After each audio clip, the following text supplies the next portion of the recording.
Thank you. We started this operation on September 2nd with the attack on Venezuelans in boats in open waters.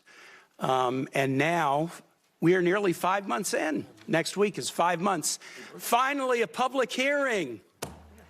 Wow, how novel. Finally, a public hearing in the Senate or House. This is the first public hearing we've had. 200 folks who are on secret designated combatant lists have been killed. U.S. troops have been injured. Hundreds of millions of dollars have been spent. An armada amassed. The announcement of a new Monroe Doctrine, which does not land well in the Americas. Democrats have been asking over and over again, can we have a public hearing? Can we share what we know with the American public? Finally, a public hearing. But even that hearing is constrained. I'd like to talk about the complete weakness of the legal rationale about the strikes on boats in international waters, but I can't because the administration has only shared it with members in a classified setting. I can't tell you why the domestic rationale is hollow and the international rationale is hollow. I can't tell you why the rationale for attacking Venezuela is hollow because, again, the rationale has been shared with us in a closed setting. I can't share with you the grim details of the murder of shipwrecked survivors in open waters that we all know because we've seen the videos and we've questioned the U.S. military officials involved about legality because the administration will not release that publicly. They released the boat strike videos publicly, but they hid the second strike that killed struggling shipwreck survivors, even from Congress, for nearly 3 months, but I can't really talk to you about it.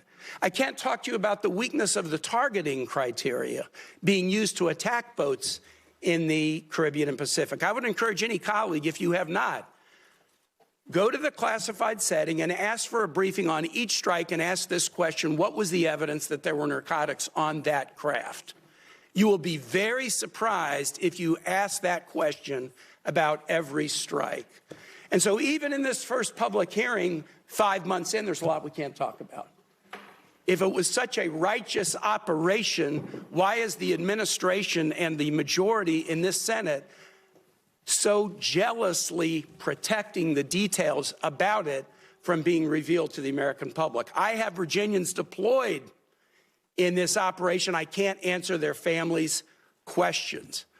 Thank God we're having a public hearing 5 months in. This is supposed to be the greatest deliberative body in the world. Mr. Secretary, who won the July 2024 Venezuelan presidential election? Oh, I think the whole world would acknowledge it was Edmundo Gonzalez. Who lost that election? Maduro. And his vice president, Delcy Rodriguez. Now, you have made the decision, the administration has made the decision in the aftermath of the attack that Delcy Rodriguez should be leading the country. Let me read something that President Trump said about her on January 14 about Delcy Rodriguez, who lost the election with Maduro. We just had a great conversation today, and she's a terrific person. I mean, she's somebody that we have worked with very well. Let me tell you what Delcy Rodriguez said the day after Venezuela was attacked. Governments around the world are simply shocked that the Bolivarian Republic of Venezuela is the victim and target of an attack of this nature, which undoubtedly has Zionist undertones. What the hell did Delcy Rodriguez mean when she said this attack had Zionist undertones? I'm assuming you have no idea. Oh, I have an idea what she meant. I mean, what's the question? What does she mean when she says this attack has Zionist undertones? Look, I'd have to answer, but let me understand in a broader context. No one here is telling you that this is what we want to see in the long term. Okay. This is not a campaign to leave in place the system that's currently in place. Let me switch. But we either have but I mean the criticism of us is. All right, go ahead. No, go ahead. I'm ready to switch now to talk about somebody that you know well. You raised an important point. If I can get back to it, I will. You know well and you respect well Maria Corina Machado. Here's what President Trump said about her. Won the Nobel Prize in the aftermath of the attack on Venezuela. I think it would be very tough for her to be the leader. She doesn't have the support within or the respect within the country. She's a very nice woman, but she doesn't have the respect. What did President Trump mean by that? Yeah. First of all, I've known Maria Corina for probably 12 years, 13 years. Have dealt with her probably more than anybody, as much as anybody on this committee has for certain. And I'll be meeting with her today, in fact. And we met with her a couple weeks ago. So here's the reality, though, and I think what the president was pointing to. And I think Maria Corina would acknowledge this. The only way I talked to her last week. Well, she's very disappointed in those comments, and so are Venezuelans in my state. Okay, well, she didn't share that with me or with us, but I would say this to you. The president is acknowledging is that today, as it stands, whether we like it or not, the elements of control in that country, the people with the guns, the people that control the guns and the institutions of government there, are in the hands of this regime. So we either, on the one hand, we're getting criticized. Some people are saying we don't want regime change. On the other hand, we're being criticized for not undertaking regime change. Mr. Secretary, what we're trying to trigger here is a process of stabilization, recovery, and transition to something where Maria Corina and others can be a part of. You have respect for her, don't you? Sure. Okay, great. My last question is this. And so does the president, by the way. He met with her. They had a great meeting. And he actually he spoke to her last week in my presence. Here's what he said after that meeting.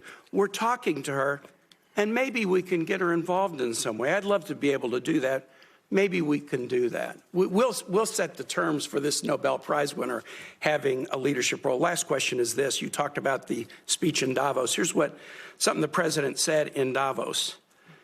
I'm helping NATO until the last few days. When I told them about Iceland, they loved me. They're not here for us on Iceland, that I can tell you. Our stock market took the first dip yesterday because of Iceland, so Iceland has already cost us a lot of money. The president repeatedly mistook Iceland for Greenland, right? We're not mad at Iceland. They haven't cost us any money. The president just mistook the two countries for each other, correct? Yeah, he meant to say Greenland, but I think we're all familiar with presidents that have verbal stumbles. We've had presidents like that before. Some made a lot more than this one. Nice try. Thanks. All right. Thank you. I thought he did well. Let's see. We got Senator Paul. Our founders debated extensively over which branch of government should have the power to declare or initiate war.